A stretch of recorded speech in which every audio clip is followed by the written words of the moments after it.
Hi everyone, welcome back to John's Briefs. We're here at C2 Tactical in Scottsdale with attorney extraordinaire Tim Forshey, and we had one on the channel recently sent to me by the defender from Homer, Alaska. And I want to talk to Tim about liability for getting involved in a domestic as a third party. Firearms Legal Protection is who I trust to help me after a use of force incident. If you're a Firearms Legal Protection member, I will also be on your team as a consulting expert, and you can attend our monthly active self-protection training seminars for free. Check out all they offer to their members at the link below. I also, again, you saw the ad if you are on YouTube or the splash in the app, but you know, I'm grateful to Firearms Legal Protection. They take care of us for these kinds of things, and you know, for use of force incidents, and I appreciate them sponsoring this video. I really think you should be a member. A weird case. Yeah. You know, I just wonder, as a defense attorney, how often do you see? I know you see domestic stuff, sure, but how often do you see a third party involved in domestic stuff? Well, I mean, I would say often, but I think most of the time it's a police officer. Okay, right? That's true, right? And you all have friends who are police officers, you have friends of friends who are police officers, and any cop will tell you with about half a second hesitation that the call they fear of all calls is a domestic call, because people are crazy. And every cop's got a story about how, well, you know, I saw this 110-pound woman being assaulted by this 260-pound guy, and so I focused my attention on the guy, and she stabbed me in the back with a paring knife. Right. And that's, you know... Caught me in the head with a frying pan. Yeah, that's the kind of stuff that really does happen. It's like you'd never, ever expect that, but that's the kind of crazy stuff that really does happen. So intervening in any third-party incident, you know, you walk around the corner and you see something happening. I mean, it wasn't here, and I'm going to stretch. This is going to be one of those law school hypotheticals. Everybody kind of groans and rolls their eyes, but I don't know. Maybe right before that, we missed that the woman had stabbed the guy with a paring knife 4 times. You know, we don't really know the whole story. We missed the first part of the movie, and we're assuming we know how that movie's going to turn out. Yeah. Well, and, you know, a well-written movie can bite you in the butt on that. So one of my favorite stories on this was a class that I took, taught by a guy who's an Alaska State Trooper. And coincidentally, we're still in Alaska, and of course, in Alaska they don't have counties. And so their state troopers are the functional equivalent of the sheriff's office. And they will ride snowmobiles to the various villages in the winter to enforce and see what's going on. So he hears there's a domestic going on. Apparently it's going on long enough for him to ride his snowmobile 20 miles over to see what's going on in the next village.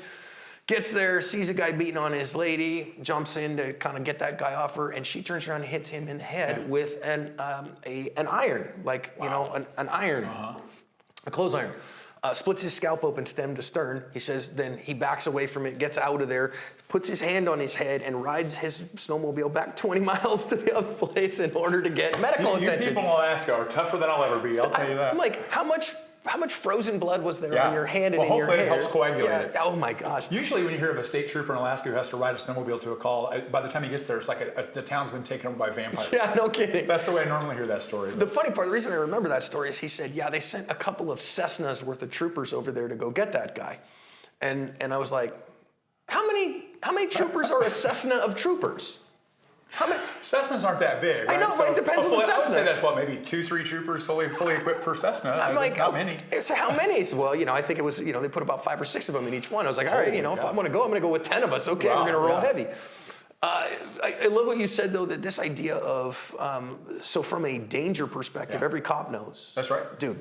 And so I want you guys to know as well. I mean, anytime you intervene in a third-party situation, you're taking risks, right? And again, we're appealing to the kind of people that we are, that are good people, that want to help others in trouble. I mean, it's one of the reasons I volunteer as a ranger. It's one of the reasons John spends countless hours putting this channel up. We're trying to help other people stay out of trouble and be safe.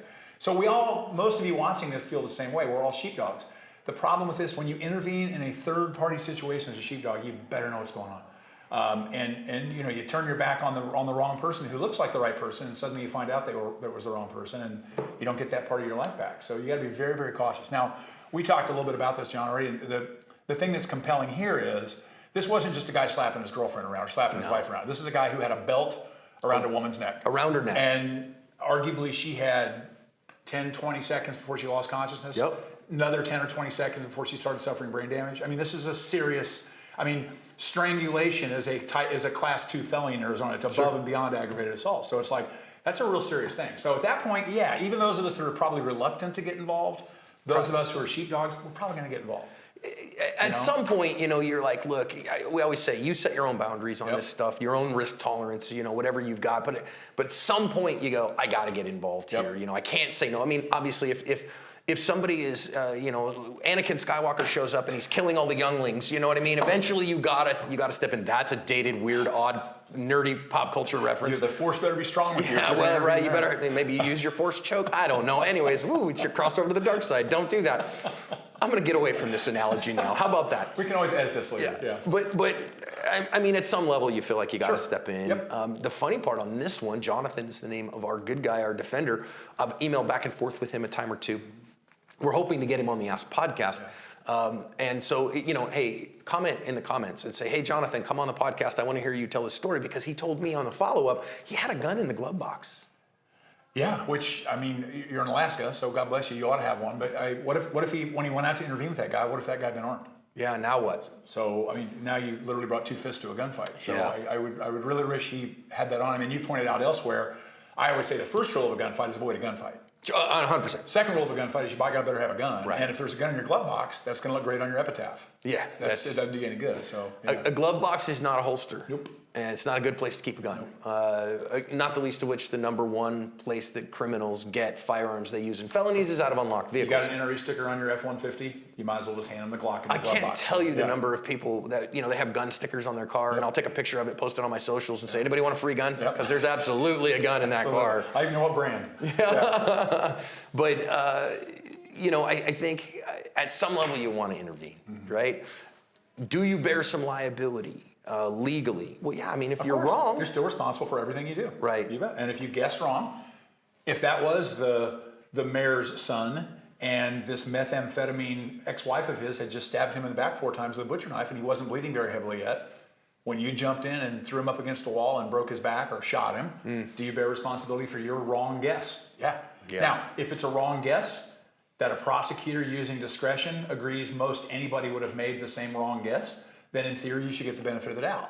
But did you hear how many cautionary little phrases I used in there? In theory. In theory. Right? So I always say, in theory and practice should be the same. In theory, they should. But in practice, theory and practice are not the same. It's like what my wife always says, and I quote, would you stop quoting me?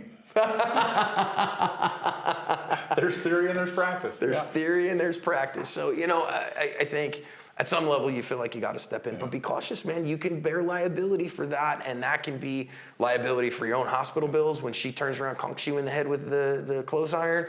That can be legal liability, because the prosecutor said, hey, what you did was objectively unreasonable. Right. That can end up being, civil suits, those kinds of things. And, small towns, I grew up in a town that's way smaller than Homer, Alaska. Small towns, politics is amplified sometimes. You don't know whose dad that is or whose niece that is or any of that kind of stuff.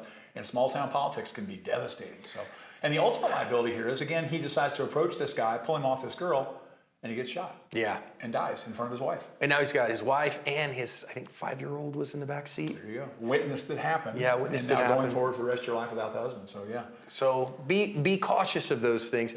And, of course, we get to see when it all goes wrong. We get to see the outcomes. We don't see the good ones that often, yeah. Right. Sometimes, once in a while, we get the joy of helping it become a good outcome. Yeah. But the good outcomes don't come to us. That's right. In this case, he yanks the guy off him, whoops him up a little bit, slaps some sense into him. Dude wanders off. Jonathan gave me a follow-up. Eventually, they did arrest that guy, the guy that did the beating of his wife. And he said he doesn't know about charges or anything like that, but she thanked them for helping her. Yeah, the wife. Which is also rare. So that's a win. Yeah. So this is a good outcome. Yeah. This ended up being a fine outcome. Domestic violence is it's a 5-hour discussion to even scratch the surface. Because it's like I told my daughters when they started dating, I said, if a man ever lays his hands on you, I'll be lucky to not go to prison. And I said, if the same man ever lays his hands on you a second time, it's your fault.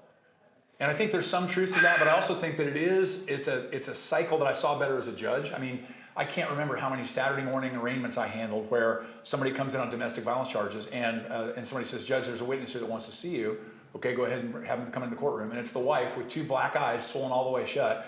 begging me to drop the charges that she called and got filed against her husband last night when he attacked her. Yeah, and it's like I don't know even what to say. It's just such a thorny problem. And the counter with that, of course, is that she knows eventually he's going to get out of jail, and if she doesn't perform for him, that's right. Then guess what? He's going to come home and beat her 10 times worse. And she doesn't have the wherewithal to scram. Yeah. You know, she doesn't have the money or the ability or the friends to get out of town. He's got control of her finances. He's got control of her friendships. And guys like that choose victims who have no self-confidence and no parachute. Yeah. And that's why it continues as a cycle. And it's, people that just get really simplistic about it have never seen it. It's a horrific problem with no easy solution. Yeah.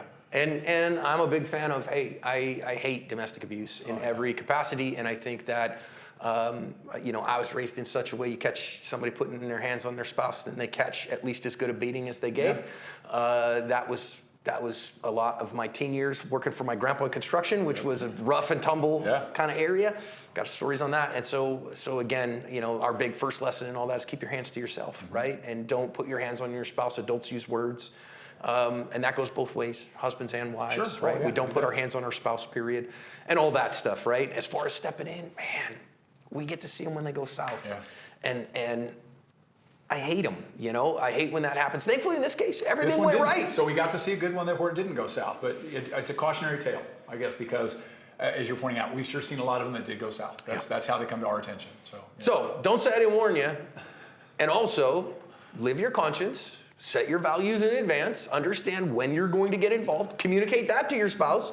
Hey man, I see a guy beating the tar out of his wife. I have to get involved, dear. And she goes, I really wish you wouldn't.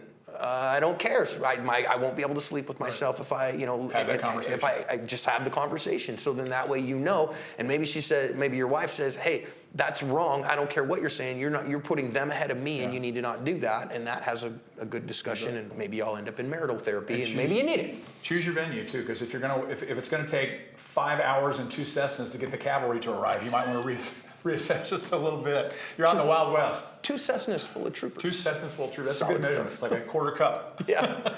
Tim, thanks for the insight. As always, buddy. Thanks for having me.